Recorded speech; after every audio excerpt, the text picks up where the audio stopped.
Ascension of Christ.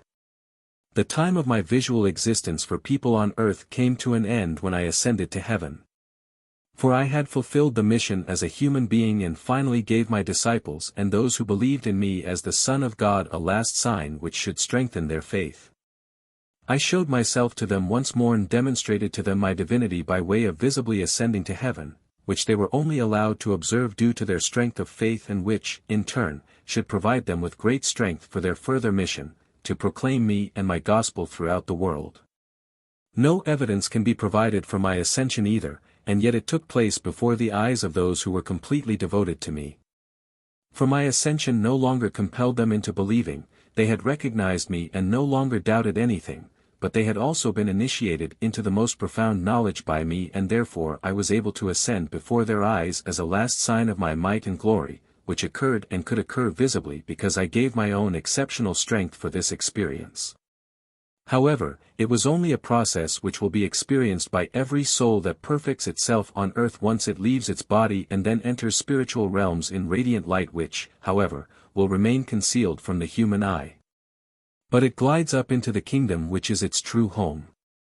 Evidence of this should also be given to people even though it will not be acknowledged by still immature people who have not achieved any kind of spiritualization.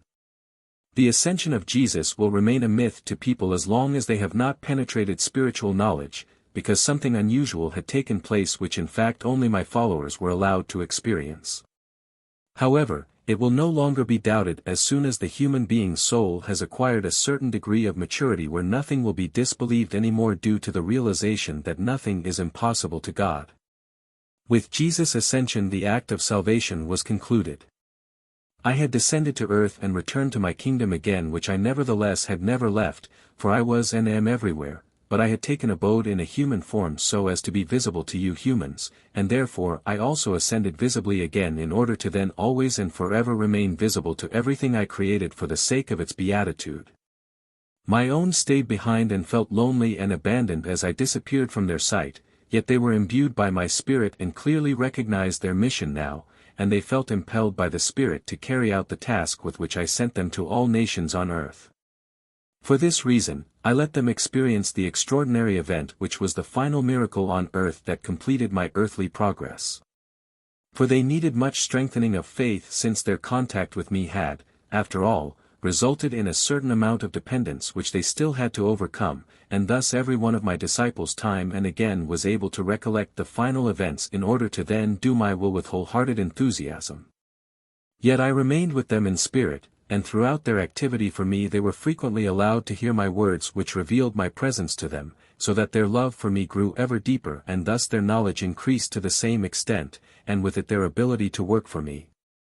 I had redeemed people's immense guilt of sin through my act of salvation, and humanity had to be informed of this which could only happen again through human beings who themselves had experienced me and my crucifixion. Now they could proclaim the purest truth about this great act of compassion, and thus especially my first disciples were unusually strengthened and equipped for their mission. I had personally been able to teach and prepare them for their task in advance, and I had extraordinarily strengthened their faith, although they kept their freedom of will. However, their love for me and their way of life permitted my additional gift for their office, for the whole of humankind should be informed of this occurrence which had originated from the divine sphere for the sake of people, and thus I required appropriate servants and messengers to spread this information. And these had to be able to support with full conviction what they were teaching. Their love had enabled them to cope with unusual experiences and to eagerly bear witness of everything to their fellow human beings as well. But this knowledge of my act of salvation will always necessitate a certain degree of love in order to be accepted and believed. Yet a loving person will be infused by my spirit and guided into every truth, as I myself have proclaimed. Amen.